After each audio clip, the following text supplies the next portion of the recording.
মধ্যপ্রাচ্যের আকাশে যুদ্ধের ঘনঘটা, ইরান বনাম ইসরায়েল এই মুখোমুখি সংঘর্ষে শেষ হাসি হাসবে কে?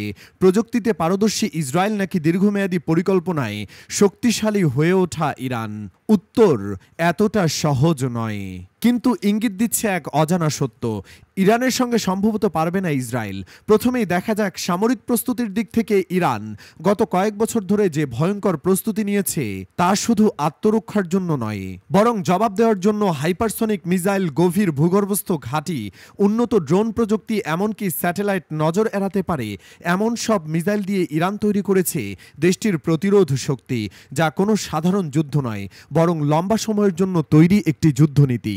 অন্যদিকে ইসরায়েল প্রযুক্তিতে উন্নত হলেও তাদের ভূখণ্ড ছোট এবং যে কোনো দিক থেকে তারা ঘিরে আছে শত্রুদের দ্বারা। উত্তর থেকে হিজবুল্লাহ, দক্ষিণে হামাস, পশ্চিমে হুথি আর কেন্দ্রে আছে ইরান। এই চক্রব্যূহে পড়ে গেলে শুধু প্রযুক্তি দিয়ে টিকে থাকা প্রায় অসম্ভব। অনেকেই ভাবেন ইসরায়েলের পেছনে যেহেতু যুক্তরাষ্ট্র আছে তাই তারা অজেয়, কিন্তু বাস্তবতা এখন বদলে গেছে। মার্কিন প্রশাসনের সঙ্গে নেতানিয়াহুর সম্পর্ক সম্প্রতি বেশ শীতল। গাজায় ইসরায়েলের কর্মকাণ্ড নিয়ে প্রকাশ্যে সমালোচনা করেছে হোয়াইট হাউস। এমনকি সাম্প্রতিক যুদ্ধ পরিস্থিতিতে ইসরায়েল চেয়েছিল আরও শক্তিশালী অস্ত্র, কিন্তু যুক্তরাষ্ট্র দ্বিধা করেছে। একে কি বলা যায়, কৌশলগত দূরত্ব নাকি বড় কোনো ভূরাজনৈতিক নাটকের সূচনা? তবে এটি যুক্তরাষ্ট্রের নতুন কূটনৈতিক চালও হতে পারে। এই নাটকে আরেকটি গুরুত্বপূর্ণ চরিত্র হলো চীন ও রাশিয়া। ইরানের সঙ্গে চীনের 25 বছরের বিশাল কৌশলগত চুক্তি শুধু তেল গ্যাস নিয়ে নয়, বরং প্রযুক্তি, প্রতিরক্ষা ও গোয়েন্দা সহায়তার অংশ রাশিয়ার কাছ থেকে ইরান পাচ্ছে। উন্নত অস্ত্র, স্যাটেলাইট সাপোর্ট ও ড্রোন প্রযুক্তির বদলে যুদ্ধ সহযোগিতা। এখনকার বাস্তবতায় যদি ইসরায়েল ইরানের বিরুদ্ধে সরাসরি আঘাত হানে, তাহলে সেই আঘাত শুধু তেহরানে নয়, ছুঁয়ে যাবে মস্কো ও বেইজিংকেও। আসুন একটু কল্পনা করি, যদি ইসরায়েল ইরানের একটি পরমাণু স্থাপনায় হামলা চালায়, তবে সেই মুহূর্তে মধ্যপ্রাচ্যে কয়েকটি ফ্রন্ট একসাথে জ্বলে উঠবে। লেবাননে হিজবুল্লাহ চালাবে রকেটের বৃষ্টি, ইয়েমেনের হুথিরা লক্ষ্য বানাবে তেল আভিভকে, এমনকি ইরাক সিরিয়ার মিলিশিয়ারা রাস্তায় নামবে মার্কিন ঘাঁটিগুলোর বিরুদ্ধে। এরকম বহুমুখী সংঘর্ষে ইসরায়েলের উপর চাপ এমন হবে যে তাদের আধুনিক প্রযুক্তিও তখন কাজে লাগবে না, প্রাণ বাঁচাতে, বিজয় আনতে নয়।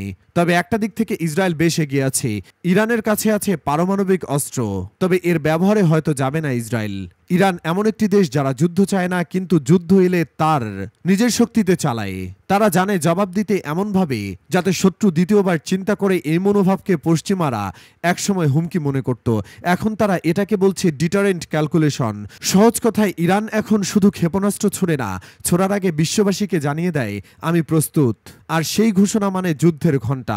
সবচেয়ে বড় কথা হলো, এই লড়াই শুধু দুই দেশের মধ্যে সীমাবদ্ধ নয়, এটা হয়ে গেছে আদর্শ শক্তি ও আধিপত্যের লড়াই, যেখানে পশ্চিমা ধাঁচের আধিপত্যের সামনে দাঁড়িয়ে আছে এক ঐতিহাসিক, ধর্মীয় ও ভূরাজনৈতিক পরিচয়ের গড়া দেশ ইরান। আর যখন কেউ নিজের অস্তিত্ব টিকিয়ে রাখার জন্য যুদ্ধ করে, তখন তাকে হারানো খুব সহজ নয়। তাই বলা যায়, যুদ্ধ যদি শুরু হয় তাহলে প্রযুক্তি নয়, জিতে যাবে কৌশল, ধৈর্য আর প্রস্তুতি। আর এই জিনিসটাতে আপাতত ইরান এগিয়ে। ইসরায়েলকে এটা বুঝতে পারছে না, অপেক্ষা করছে সেই একটিমাত্র ভুল পদক্ষেপের, যেখান থেকে আর ফিরে আসার পথ থাকবে না।